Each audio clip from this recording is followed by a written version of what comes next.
Hi, I'm Rich Miller.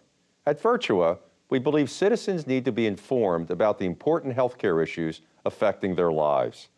That's why we're proud to support healthcare programming produced by the Caucus Educational Corporation and their partners in public television. Funding for this edition of One-on-One with Steve Adubato has been provided by the Russell Berry Foundation, Virtua, the Northward Center, Adler Aphasia Center, helping stroke and brain injury survivors recover their speech, the law firm of GIBBONS PC, Wells Fargo, and by Verizon. Promotional support provided by Meadowlands Regional Chamber, building essential connections that drive business growth, and by Observer New Jersey Politics. This is One-on-One. I'm an equal American just like you are. The jobs of tomorrow are not the jobs of yesterday. Look at this. You got this? Here it is, man. Look at that. Life without dance is boring. When you first heard that they were doing Charlie Rose and Gayle King, didn't you go, what? Do you enjoy talking politics? No. People call me because they feel nobody's paying attention. Our culture, I don't think, has ever been tested the way it's being tested right now. That's a good question. High five.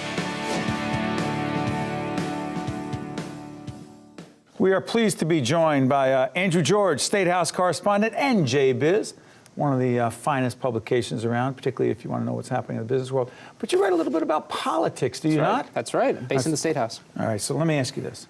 Statehouse, right? Used to be Statehouse Row, Right. if you will. What does the row look like these days? It's dwindling. It's dwindling. Describe that for us, the media landscape in the Statehouse, how it's changed, A, and B, loaded question, I know, Andrew? Yeah. How it's changed the coverage of what goes on in the Statehouse. Well, let's see, I've been there a little under 4 years, and just in that small sample size, you know, you've seen some bureaus get smaller, desks go away. Just the overall, there's more seats at a Governor Christie press conference these days. That's not a good thing. Why not? Because if we're the ones that are supposed to, you know, hold our officials to the fire and hold them accountable, where are we? And so you look at some of our publications and across the state and where they're putting their resources into, and particularly coming off of a really hectic national election cycle. You know, we have a lot of resources being diverted elsewhere rather than here in the state, and even taking a step outside of Trenton you know, I started as a municipal reporter, and that's where there's a lot of news to be had, right? Municipal boards, level? school boards, town hall meetings, things like that, where you know, and even at the state level, financial boards and different government regulatory bodies, and we're not, you know, sometimes there's one or two, not even any folks in the room, and that's where I'm most worried about our resources. Andrew, let me ask you this: devil's advocate, what would you say if I said, you know, most people decide what they want to check out in terms of media sources, so they go to media organizations, media platforms that often reinforce what they believe. All right, so they go if they're conservative leaning, they'll go to Fox. If they're more progressive, liberal, whether it's CNN or MSNBC. On the TV side, they'll go to websites. Breitbart on one side, and God knows wherever on, you know, I don't even know what would be. Help me on this team, whether it's political or wherever else. I don't want to political. Okay, whatever it is, but it reinforces what they already believe. Right. What's wrong with that? Well, I think if the Times and the Journal are sitting at the table trying to figure out why that's an issue, that's a valid question to have. But when we're talking about Statehouse media, we're talking about New Jersey newspapers, New Jersey media entities. Politics is local. I know that's... is that true? I do believe so, because if you go to, you know, a lot of times you'll have a big paper take up a small town issue, and what happens? Maybe that issue that wasn't, you know, there was no one going to a school board meeting. That next night there's not going to be seating there. These things catch fire, and folks are concerned about what's going on in their own communities. So then all of a sudden a decision's made at the local level, and all of a sudden millions of dollars are being spent or not being spent to do something. An environmental decision has been made. You go, hey, what happened? Right. What happened? That's why we need to be there.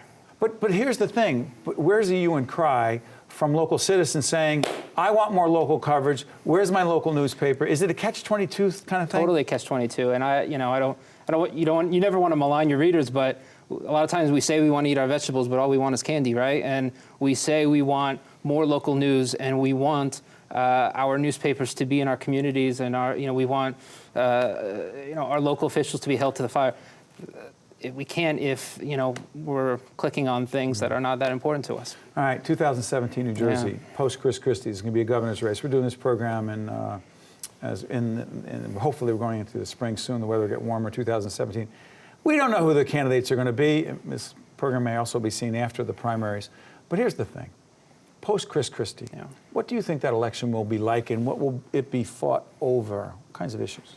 Well, what Governor Christie has done in a lot of his big announcements, policy announcements as well as bill signings, and sometimes it draws a smirk from one or two of us, is that he says, I'm taking care of this now so that the next governor doesn't have to worry about it.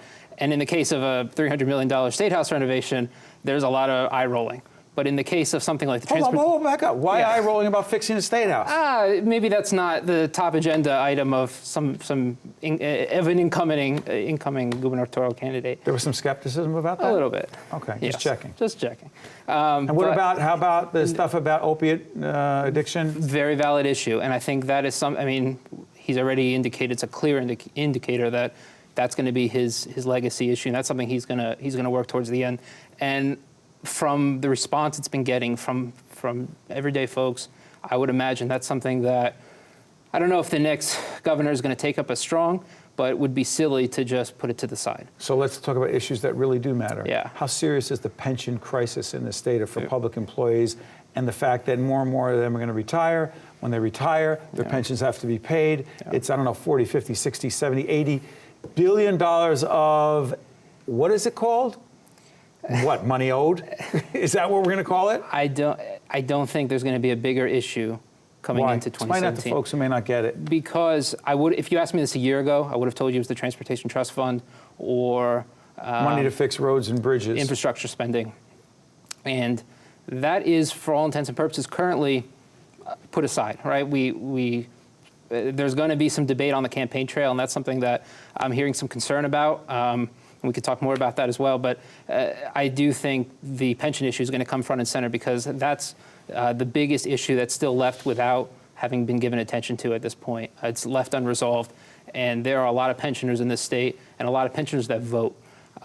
So how do you get people to care? How do you get the average person, not a public employee, not someone who's going to retire, Andrew, and be in a position to receive those pension benefits or not, to care about this? You got to make it. You got to showcase how, even if you're not receiving a pension, maybe you're putting your money into that system. I think that's a great opportunity for a Republican candidate to make his or her case about, why real reform is needed. You mean reforming the relationship between the state and public employees? Reforming, I would say so. I would say you're talking about cutting benefits? No, because reform is a funny word. I understand. It means different things to different people. No, I understand. But we look back at some of the tough talk the governor has used on this issue, and that hasn't been ill-received by his supporters. In a primary season when these discussions are ramped up and emotions are high, I could see a Republican candidate kind of doubling down on those efforts. You could? I could. And Phil Murphy in this, we don't know what's going to be happening. You're smiling as I say it because? I would imagine any Democrat, whether it's Phil Murphy or not, is going to look to become a champion of the pensioners. I mean, that's something that I fully expect. The media environment, before I let you out of here, the relationship between the media and the Trump administration, you say? I covered Trump once when he was in New Jersey, and it was, it was tough. It's the same experience that we've seen, on national broadcasts where, he says something about the media, everyone turns around and yells their words at us, and that doesn't, hurt us personally. Professionally, it's concerning going forward. Number one, for the folks that deal with that administration every day, but the trickle-down effect of, how does that relay into the state level? There's a lot of distrust in the media. That's something that is, whether valid or not, it's evident. Last question. For those who don't know NJBIZ, and we have a promotional relationship with NJBIZ, what is the publication? We're a business journal, statewide business journal. We are always looking for the intersection between politics and business, and whether you're a businessman and businesswoman or not, everything does end up relating back to business. And also check you out online, njbiz.com. That's right. Andrew George, Statehouse That's right. Correspondent. It may be dwindling, but the Statehouse row, if you will, but it's still important work going on at NJBIZ. Thank you, Andrew. Appreciate it, buddy. Steve. Stay right there. We'll be right back right after this. To see more one-on-one with Steve Adubato programs, visit us online at steveadubato.org.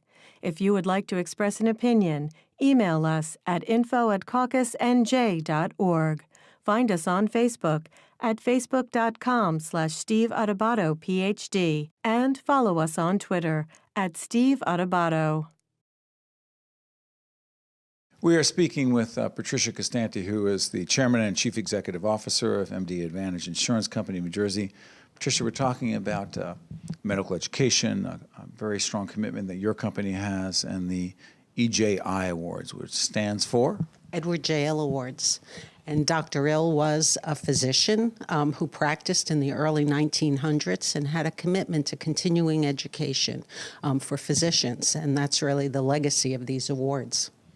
You know, I fully disclose certain things, and one of the things I will proudly disclose is that I've been honored for many years to co-host these awards for medical education, these scholarships for these medical students, together with you at this great event, and a whole range of people are honored in the medical profession that night.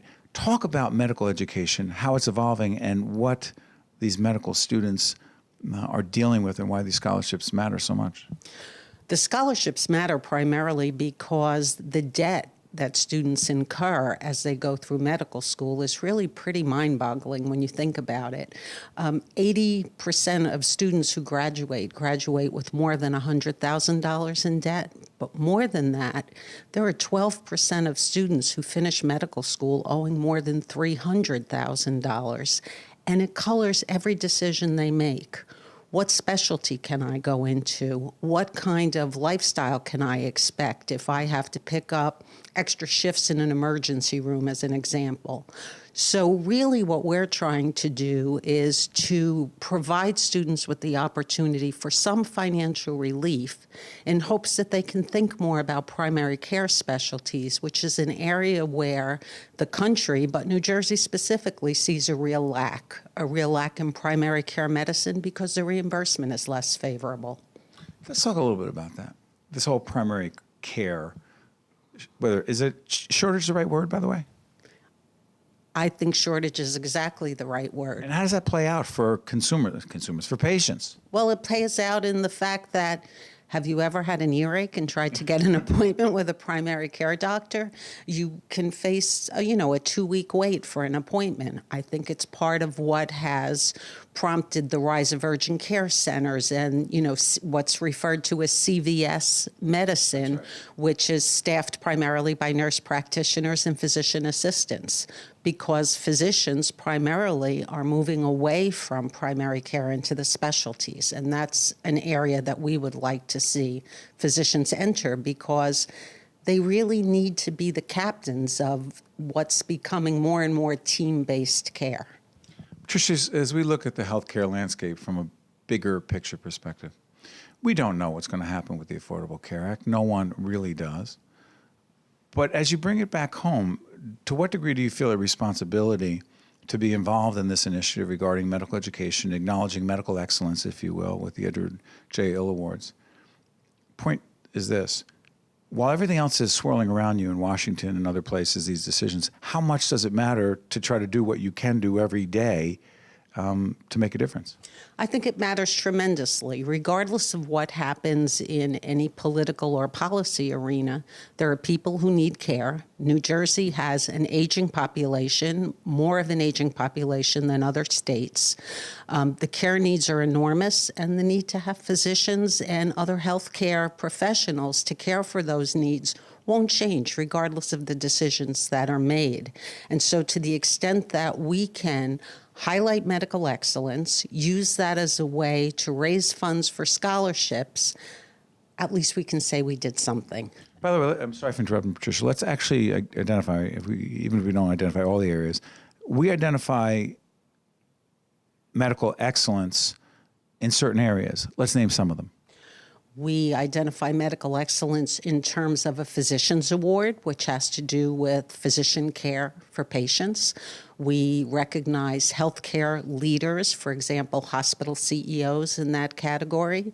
We recognize research, both basic science research, pharmaceutical type research is what we're very interested in, as well as a variety of what I would call ancillary professionals who provide both policy-making changes that impact healthcare, as well as charitable organizations, not-for-profit organizations that serve patients' needs. Yeah. And what I'm interested in is this, and for those who have a hard time imagining what medical students are going through, one of the things that has struck me over the years, after interviewing many of the students who receive these scholarships, who have gone on, and some of whom are actually practicing physicians today, try to imagine what they're actually going through while they are in medical school. I mean, the mental health issues, the challenges they face are very real. Talk about that. So I think there have been a lot of studies that have focused on the fact that depression among medical students is more prevalent than I think we would like to acknowledge. And that has to do with a variety of things. When you think about the best and the brightest students in college, they tend to then move on to medical school. And suddenly, they're among the best and the brightest from all the other schools. That's pressure. That's pressure. That's intense competitive pressure. And I believe they feel that right away. They have a very competitive course load that they need to pay attention to, and increased attention earlier on in medical school to providing patient care. And I think that first recognition of every decision I make is going to matter to this patient can be quite overwhelming. And especially if they're placed in a residency situation or an internship situation where the support they receive is less than optimal. So I think you put all those things together, and we really have to acknowledge that in most cases, these are young people. These are 22, 23-year-old young adults who are faced with an enormous array of learning experiences that are probably quite unique at that point in time. And then you add on the financial challenges? Absolutely. And I would like to think that they're not spending every minute thinking about those financial challenges, but we certainly hear situations of medical students actively involved in going to medical school who are living in their car because they don't have the money to support housing. So I think there are those extreme situations that we don't think about on a routine basis, but certainly impact how people make decisions and the pressures that they feel as they go about their day-to-day learning experiences. So finally, these scholarships matter a lot. I think they matter tremendously, and my only wish is that we could move from doing 6 to 8 to 10 to hundreds of them. And as the success of the organization and the efforts of the Edward J. L. Foundation grow, that's certainly our intention, is to increase the scholarships we make available. Thank you, Patricia. Thank you, Steve. To see more one-on-one with Steve Adubato programs, visit us online at steveadubato.org. If you would like to express an opinion, email us at info@caucusnj.org. Find us on Facebook at facebook.com/Steve Adubato PhD, and follow us on Twitter at Steve Adubato. Hi, folks. This is Steve Adubato. More importantly, we're at the Kasser Theater at beautiful Montclair State University. This is, in fact, this crowd behind us is gathered for the 2017 Montclair State University Scholarship Dinner, and we are honored to be speaking with Dr. Susan Cole, the president of Montclair State University. Describe for folks watching us on every conceivable platform why all these folks have gathered tonight. They have gathered tonight to help us raise the money that we need for scholarships for students. One of the things that is real in today's world is that even in public universities, and remember, 75% of Americans go to public universities, the government has so abandoned support that students struggle to pay even public university tuitions. Let's talk about this a little bit. This night, and by the way, to disclose, I've been honored. I'm a graduate of Montclair State University, class of 1980, do the math. But the other thing is that I've been honored to host this event many, many years, and the amount of money is extraordinary, but the scholarships for these students, it can change their lives, Dr. Cole, right? It does change their lives. What it really means is that a student who is studying science, who's studying chemistry or studying physics, can actually spend time working in the laboratory and studying instead of trying to work 2 jobs at the mall in order to pay their tuition, buy their computer, and eat their food. It gives them the opportunity to realize their potential. Let's try this. The other question is about leadership. Dr. Cole and I have a lot of conversations about leadership. If you were to say what the #1 leadership lesson you have learned as the president of this institution that you would want to share with the students as well as everyone watching right now, what would that be? I think the primary thing I believe about leadership from years of having been a president is that it is never about yourself. Never about yourself. It is always about the mission. If you know what it is you're trying to accomplish and why you're trying to accomplish it, then what you do is you convince other people that this is an important mission and that they have something to contribute to it. You have to make it belong to the people who are actually going to realize the goal. Dr. Cole, let's talk a little bit about the state of higher education today. You've been with us many times on public television, talking about the challenges that not just professionals like yourself, leaders in higher ed face, but students as well. The state of higher ed in New Jersey, describe it. It's a little disappointing. The institutions are doing really well and working really hard to provide opportunities for students, for increasing numbers of students. But the state has really stepped back from their responsibility to provide operating support for the public institutions. So now the students are building their own institutions, and that is putting a tremendous burden on them and on their families. And it does separate them from the time that they need in order to be successful and to finish their degrees in a timely way. Are you actually saying it's harder to be a student today? It's harder to do well, to focus on one's studies because of the financial pressures? Yes, there's no question about it. The state really used to take up the lion's share of the burden of support necessary for these institutions. Well, they don't do that anymore. Less than 20% of the operating support for Montclair State University comes from the state. Well, where does the other 80% come from? Obviously, the biggest share of it is from student tuition and fees. Doctor, 2 of the honorees tonight are very strong leaders who happen to be women, right? Describe the connection between women in leadership and the people you're honoring tonight. Well, you know, I don't like to generalize about gender, but if I had to, if you forced me no one forces you to do anything, but go ahead. Well, if you forced me to, I would say that one of the things that women really do well is focus on mission and less on themselves. As I said earlier, I think that's really what's important. And they are also much more sensitive, I think, most of the time. This never is universal, but most of the time more sensitive to hearing other people and talking to other people and engaging them where they need to be met so they can be part of the overall enterprise in a more productive and fulfilling way. Last question on leadership.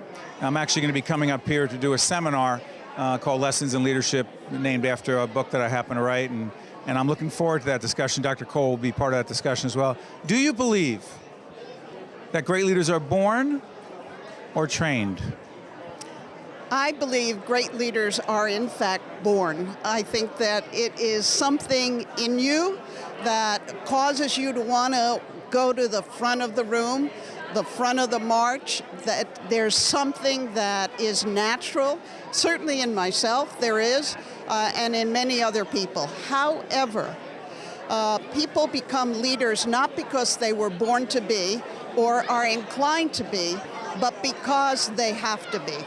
that is something is so important to them that even though they don't have that natural inclination to go to the front of the room, they do it because they believe in something. But it's not for everyone. It isn't. No, if everyone were leading, nobody would be following, and we'd all be going in different directions. There's nothing wrong with or to be ashamed about by being a follower, as long as you're following the right leader and you're doing it for the right reasons. Thank you, Dr. Cole. My pleasure, as always. And by the way, your book's on my desk. I don't know if that's a good or a bad thing, and you've been leading this place for a long time, and I'm honored to be an alum and honored to be a part of a great night raising money for some terrific students. Thank you. Thank you very much.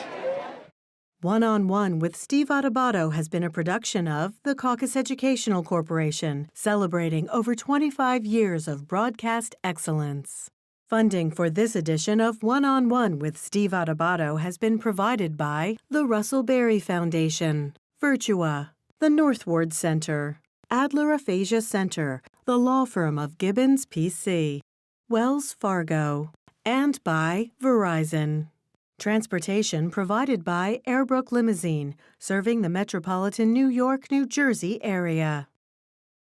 Planning for retirement, whether you are entering the workforce or close to retiring, Wells Fargo can offer you guidance and resources to help you pursue your retirement goals. Planning at any age, from building savings to generating income in retirement, Wells Fargo can provide the tools to help you make the most of your retirement. Wells Fargo, together we'll go far.